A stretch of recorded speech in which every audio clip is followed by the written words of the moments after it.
ni Mang Kukoy, oh.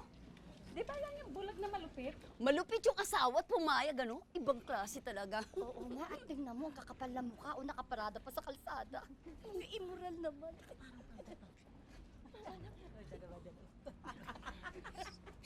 Pagiliwan ng dalawang stick ng sigarilyo ko. Palistang mo na ha. Tsaka alam mo, hindi mo naman mahiya. Usapan na tayo.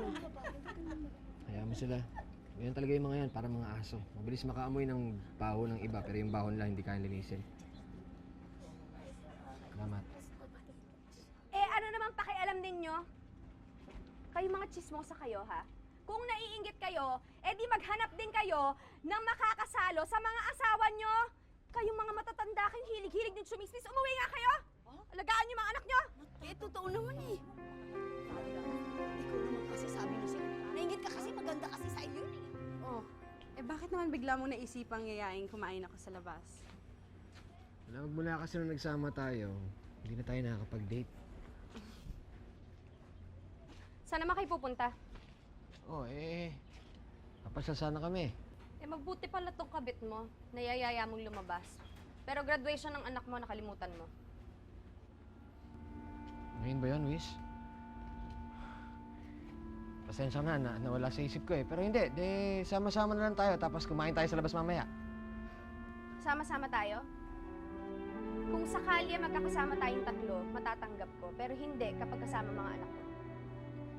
Pangpamilyang okasyon to. At yung kabit mo, hindi parte ng pamilyang to. Kaya hindi siya pwedeng sumama. Actually, tama na. Pwede ba mahiya ka sa mga bata? Di ba dapat kayo mahiya? Sige na, Kokoy. May iwan na lang ako dito. Mauna na kayo. Baka malate pa kayo sa graduation ni Wiz. Tayo na. Mahuhuli tayo.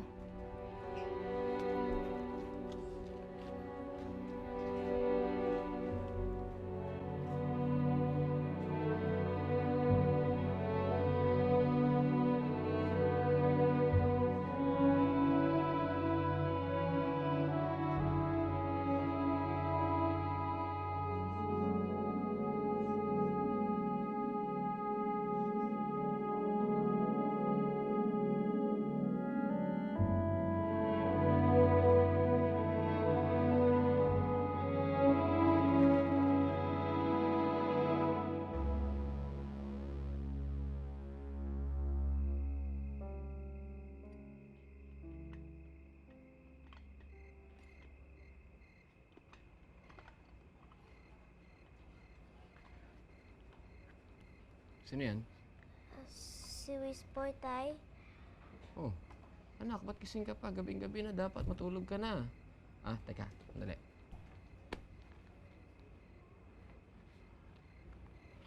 Sandali, Ito. Para sa graduation mo, pasensya ka na dyan, ha, anak? Salamat po, tay. Maraming salamat po. Jesus, ayun.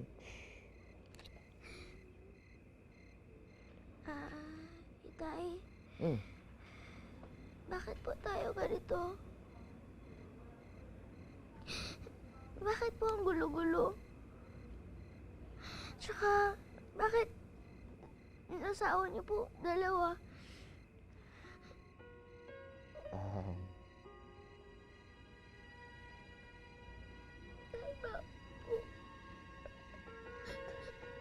Kasalanan ko yun, anak eh. Wala naman kayong pwedeng ibang sisihin kung hindi ako. Minsan talaga, ganun, hindi pwedeng perfecto tao eh. Lalo na ako, malayo ako doon. Pero kahit naging masama ako, hindi ko naman kayo pababayaan o sasaktan. Mahal na mahal ko kayong dalawa ng kapatid mo. At sana pag malaki na kayo at naiintindihan nyo na lahat, sana mapatawad niyo ako.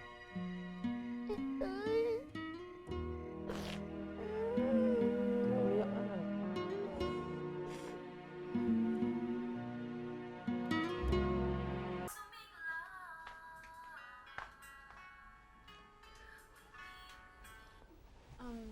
Julie, nanonood kasi ako eh. Ako ang asawa, kabit ka lang.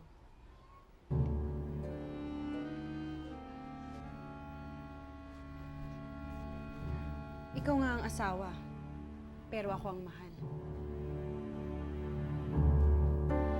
Nagpatuloy ang alitan ni na Julie at Melanie hanggang sa... Ano ba? Nakikiliti ako. Yan. Ang Jack? Ito naman. Ano ba?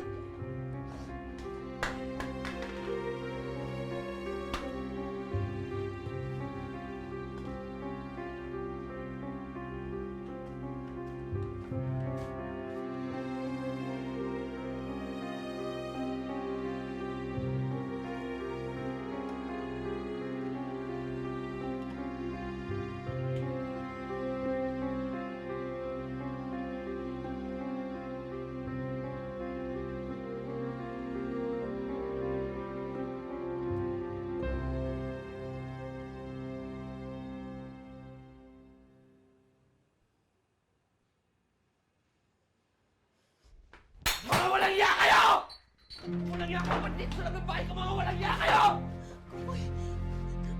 Sa loob ng bahay ko, dudumihan mo ako sa ulo. Walang iya ka. Napakadumi mong bahay, Julie. Ikaw ang hayop! Ikaw ang walang yung naglublob sa akin sa dumi! Ikaw ang nagbugaw sa akin! Nalimutan mo na ba yun? Ha? Ikaw ang nagbenta sa akin! Binubugaw mo ako! Eh? Pinapasiping mo ako sa kung sino-sinong lalaki para sa pera! Dahil inutil ka!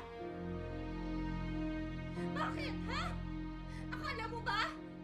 Hindi ako nasasaktan! Hanggang ngayon, napakababa pa rin ang tingin ko sa sarili ko dahil sa ginawa mo! Sarili kong asawa, pinapahiram ako sa ibang lalaki. Ha? Para lang sa konting pera! Hindi ko ginusto! Hindi ko ginusto yun!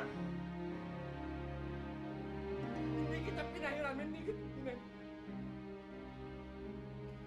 Di ba ako yung sinabi ko sa'yo? Katapusan na lang hinihintay natin. Ito na yun. Ito nang katapusan na yun. Nalayas na ako. Magsama na kayo ng kabit mo na yan.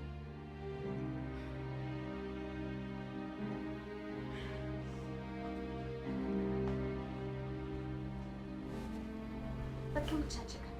Ano mapapalaman siya sa inutil na yan? Maaaring siya nga ang naglublob sa'yo sa kasalanan. Pero siya ang nagligtas sa akin mula doon.